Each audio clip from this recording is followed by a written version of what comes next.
Who is Bong Joon-ho? Where is Bong Joon-ho? I'll do you one better. Why is Gamora? Most directors, or frankly studios if we're being honest, are like poorly trained bartenders. They give you a measured shot of horror, a splash of comedy, a good dose of action, and sometimes sprinkle in a little social commentary. But you know exactly what drink you're holding. It's the same drink, and you're continually being forced to drink it again and again and again. Bong Joon-ho doesn't do that. He said in an interview following the release of his movie Parasite, "I just boiled the soup." Like any good chef, he takes a taste and keeps on adding new ingredients as he likes. In a single frame, he can make you chuckle at a girl smoking on top of an overflowing toilet, while in the same moment you're wiping away tears from the context and severity of the situation being presented before you. Who else can do that? It is truly a display of his technical mastery of the tone shift. Today, we're deconstructing the Bong switch, if you will, and how he uses storyboard precision, biblical weather, and a total lack of camera coverage to create the most unpredictable movies in modern cinema. Look, I've been racking my brain about this man for so long. I've heard a lot about the movie Parasite and decided to watch it for the first time about a year and a half ago. I was completely blown away. How does this man make me feel all these feelings in only 2-ish hours? As with all my videos, I start with a question that I don't even have an answer to. Ultimately, I'm just a fan of movies, definitely not an expert. So I started doing my research, watching interviews, YouTube essays, reading Reddit, shout out to our films by the way, and reading film magazines, and then I share my discoveries here on YouTube. And through my expert researching skills, I've learned that it starts with how he shoots. May I tell you what I think happened? Alrighty then. Most Hollywood directors use an immense amount of coverage. They film wide shots, then a couple mediums, then 2 or 3 close-ups. They sort of figure out the tone in the editing room. Bong Joon-ho never shoots coverage. He storyboards every frame himself, like a comic book. If he needs a close-up of a peach, he shoots only that close-up. He edits in his head before he even arrives on set. Because he already knows exactly where every cut is about to happen, even before it happens, he can choreograph the actors to move in ways that will change the mood within the shot. Look at his storyboard from Parasite. Notice how he plans the peach sequence. He isn't just drawing a picture, he's drawing the rhythm.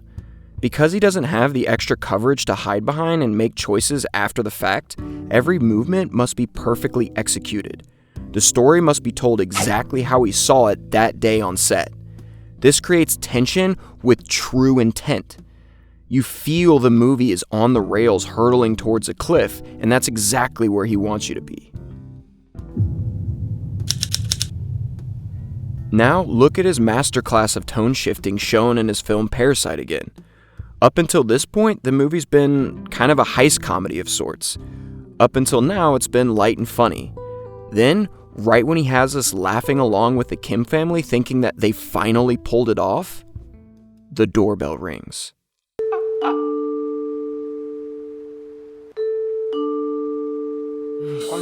동네 시끄럽게. 누구세요? 안녕하세요. This man takes full advantage of us at our most vulnerable state that he put us in. Bong uses low-end lighting here. In the Kim's basement, he uses a sickly green fluorescent light with dull red street lamps as a visual anchor.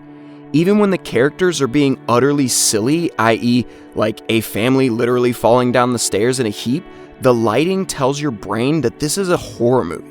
Like, you're literally laughing at the physical comedy of 4 people tumbling over each other down the stairs like it's an episode of The Three Stooges, but your lizard brain is screaming because the shadows are too deep and the green is too clinical.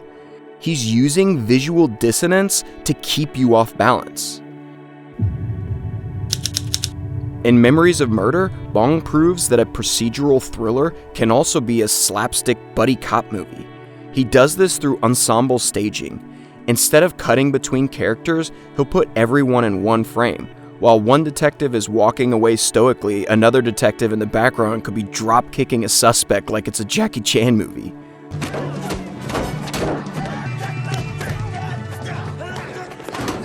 Bong loves to move characters and actors around in the background and foreground to trigger this shift. He'll put you in the middle of what seems like a completely serious moment, throw in a bit of slapstick, then zoom in to bring us back into the severity or importance of this scene. By controlling the depth of field, Bong chooses when you're allowed to see the humor and when you're forced to face the horror. Ultimately, he dictates our emotions with this technique, like some sort of mind flayer or brain wizard. Finally, we have Bong's biblical weather. For Bong, rain is another tonal reset button that he uses. In Parasite, the rainstorm is a beautiful end to a wonderful weekend for the rich family. It's something that they can just simply watch through a window. But for the Kims, it's literally a flood that destroys their lives. This scene is meant to break you. Just as the Kims have completed their heist or ruse, if you will, their world comes crashing down. Literally. All of their carefully laid out plans have washed away just as the storm does with their very own home.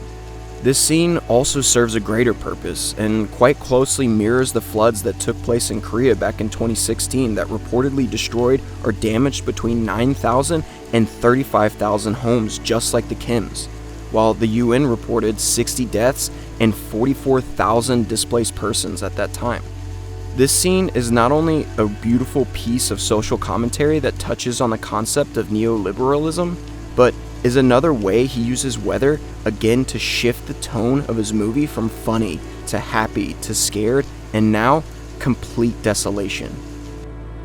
Bong Joon-ho is the master of the tone shift because he treats his movies like life, and just like life, you can't really box it into a specific genre or stereotype. Some moment you might be laughing and enjoying a dinner with family. The next, you might be suffering from a crippling anxiety attack and fighting for your life. I think that's what makes his film so special and grounded and can resonate so deeply with us.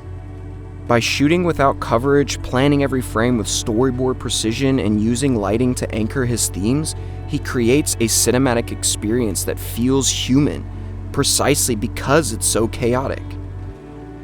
So stop trying to pick a genre for your next project and just boil the soup. Good soup. Bong Joon-ho is the Alright, I would have had it too if it weren't for this meddling fiance. Okay.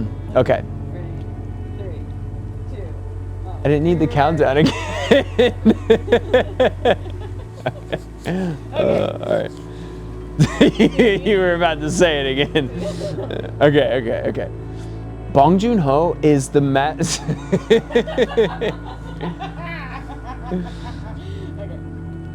Bong Joon-ho is the master of the tone shift. They give you a measured shot of horror, a good dose of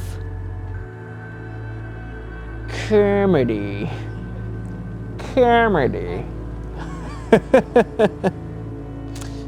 Fucking bedtime! I know it's bedtime. I'm tired too. I'm tired, Grandpa. Like the comic was that. Yeah, I'm sorry. It was bad. Man. It was bad. I'm sorry. I love you. Perfect. Perfect. Nailed it first time.